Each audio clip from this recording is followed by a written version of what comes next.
narration of the Prophet Muhammad, peace be upon him, in which he says that the matter of a believer is amazing because everything is good for a believer.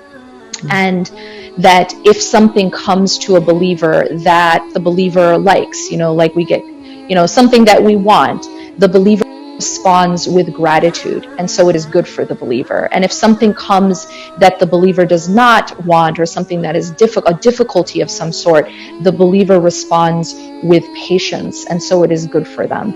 And so you see that there's this almost this state, this almost like superpower of a person with faith, is that everything that comes their way actually ends up being for the good. And that all comes down to the way we respond, and the way and as was mentioned before, the lens by which we use to see the world around us.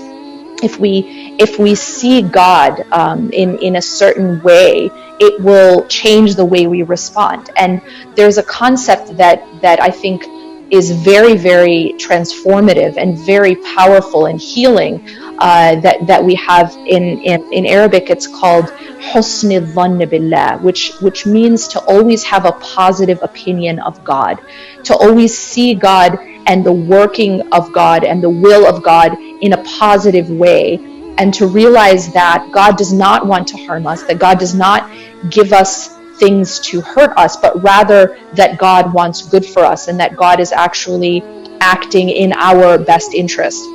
So the things that happen to us in our lives aren't happening to us, but are actually happening for us. And when you see God and you see the divine design through that lens, everything that happens to you, you respond in a much more positive way. And I give this example of, the example that I usually give it in my classes is like, if you go outside and your mother is in the car and she's driving, and she starts driving, and you don't know where she's taking you, and you ask, where are we going? And she says, don't worry, you'll see. No one in that circumstance is going to panic and call the police, right?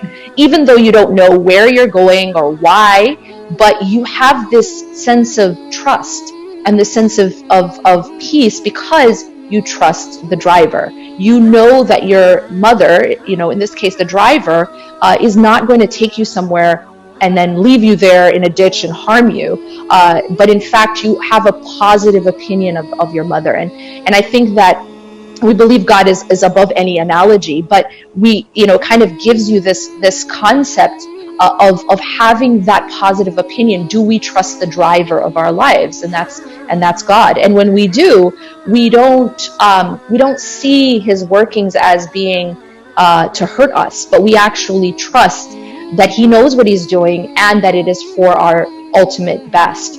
And it really comes down to our response. We're told that a believer goes between two main states, and that's patience and gratitude.